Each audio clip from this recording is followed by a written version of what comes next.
Section 7. The Unverifiable Afterlife. While the conquest of entropy is significant, the primary narrative of the human story may not just be man versus nature. There is another, perhaps inconvenient notion of eternity that we must consider under a different theme, one that has existed in the mind of mankind for nearly all recorded history. This eternity is the kind after death, an afterlife. The afterlife is a very controversial topic, as humanity can't quite agree on if it exists, nor on what it looks like if it does. I believe the uncertainty on the topic is primarily due to the uniquely unverifiable nature of the afterlife, as one would need to die to know it exists. Of course, if the afterlife doesn't exist, then the defeat of entropy is all we can hope for. However, because the afterlife is unverifiable, we can't be absolutely certain it does or does not exist. This impenetrable uncertainty is a problem, because the afterlife would be a valid source of eternal meaning. It could possibly be even more meaningful than the defeat of entropy. Agreement that something like the afterlife could feasibly exist in some form is critical for the next logical step this work makes. Theists, deists, atheists who think the divine might exist but doubt it, and agnostics would technically fall into this category.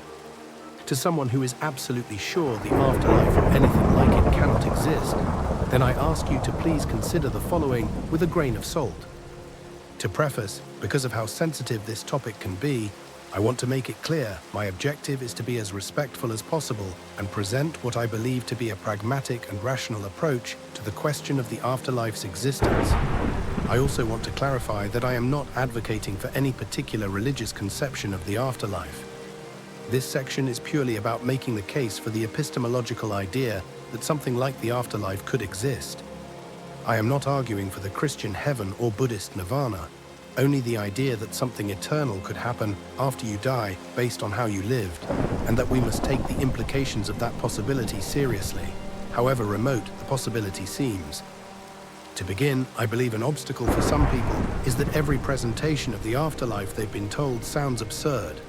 One such presentation might include something like a great bearded human man sitting on the clouds, throwing lightning bolts or casting ill fortune on particular mortals he isn't fond of. This presentation might also include the same man dispensing judgment on mortals who have died, deciding on a whim who gets to enter the place with gold, harps and flying babies for eternity, or be sent to the place with red-horned men in red tights, red rock and fire. If something like the afterlife does exist, I would wager it is not merely pie in the sky. If we critically evaluate the ancient notions of the afterlife, and we assume the afterlife is supposed to be perfectly pleasant, it would almost require any new inhabitant would have to already like wearing togas, listening to harps and dodging flying babies. Otherwise, heaven wouldn't really feel heavenly for them. Even if one did happen to find all these things heavenly, an eternity amongst them would probably make the experience become hellish. In regard to the ancient imagery of supernatural entities, I don't think any look like a muscular old human in their truest form. If God, gods, angels or demons exist, I suspect the very palatable popular imagery we might think of doesn't hold a candle to their real appearance. After all, if we take seriously the transcendent complexity and manifold power such an entity supposedly possesses, glimpsing the raw visage of such a being would probably elicit a mind-melting Lovecraftian reaction in even the most strong-willed of humans.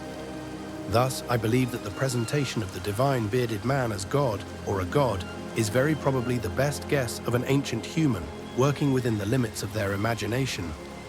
Powerful Socratic-looking men, Zeus, harps and gold, were indeed at the forefront of a first-century human's mind in a certain region of the world.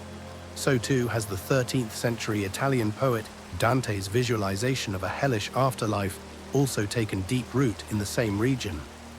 In both cases, I believe the parallels between the guesses of our predecessors and popular notions today are clear. Even though some people might find these ancient ideas absurd, I would ask them to consider that part of the quest for the truth about anything often starts with what we learn later to be ridiculous guesses. For this reason, I don't think one should dismiss the possibility of the afterlife just because one finds an earlier person's attempt at imagining the unimaginable absurd. After all, that earlier person's guess could have an element of truth present. even if that truth is only present as a maximal abstraction. In the case that one finds every presentation of the afterlife they have ever heard absurd, that is okay. For us to agree, I only ask you to consider assigning a non-zero possibility to something happening after you die, that something having something to do with your time in life, and that something potentially being eternal. The something does not have to be defined here for us to agree. Agreement is possible even if you say it could exist, though I can't think of what it might look like. Beyond popular imagery of the afterlife, when we consider terms like supernatural and natural, we find that these two are unreliable. Both are arbitrary labels that we humans have assigned to things based on our current collective knowledge of reality. I use these labels so the concepts I am referring to can be understood more intuitively, but I encourage you to notice that what has been encompassed by either term has changed quite a bit over time. For example, there was a time where storms and illnesses were considered byproducts of supernatural interference, while today, both are understood as highly predictable natural phenomena. This gradual blurring of supernatural versus natural is highly relevant to our conversation, as we are discovering more supernatural things to be perfectly natural as time goes on. However, the results of these discoveries aren't always debunking the supernatural, only helping us understand the natural better. Thus, there is the non-zero possibility we will find a perfectly scientific understanding of even something like the afterlife, whether it affirms its existence or denies it. Because we can't be certain either will be the case, from the lens of epistemology, it seems rational to be open to either possibility, even if the affirmative seems astronomically unlikely. Against this view, some circles hold that our modern understanding of psychology soundly debunks the afterlife. It is theorized that the concept of the afterlife is purely a psychological aberration that helps the human psyche deal with the inevitability of death. While this theory does sound plausible, it is also a theory that can't be verified for the same reason the positive existence of the afterlife can't be verified and can't provide us absolute certainty, only another variable we must consider. To reiterate why it is just a variable, I am only referring to the categorical idea of something like the afterlife. I am not advocating for any particular presentation of it here, and I absolutely recognize that psychology and historical evidence can be levied critically against such presentations, as we have been doing.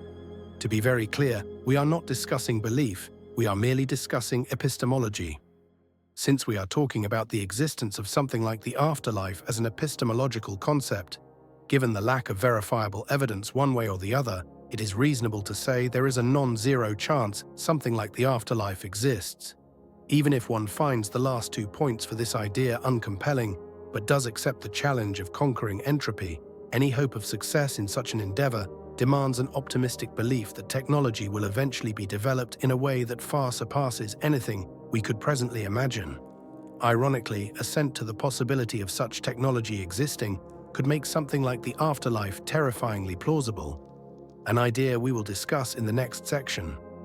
Moving on, the reason we've been buzzing around the non-zero possibility of something like the afterlife is because even at an astronomically low non-zero value, it can have infinitely serious implications.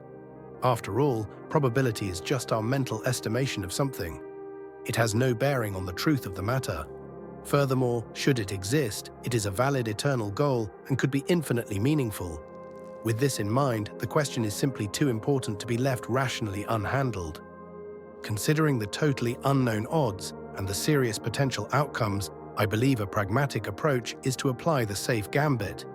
In this case, if we behave as if the afterlife exists, we become eligible for the best afterlife outcome, while not presupposing any particular presentation of the afterlife. Firstly, I should clarify what I mean by best. I mean successfully entering an infinitely desirable afterlife, or avoiding an infinitely undesirable afterlife, depending on which actually exists.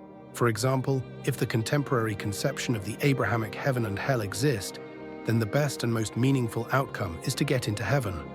If only hell exists, then the best outcome would arguably be to avoid hell, even if it means you don't experience eternity.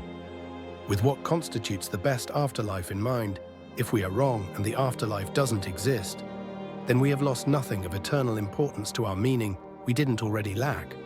On the other hand, if we behave as if the afterlife doesn't exist, and it does, then we stand to lose a chance at the best and most meaningful afterlife outcome, or worse.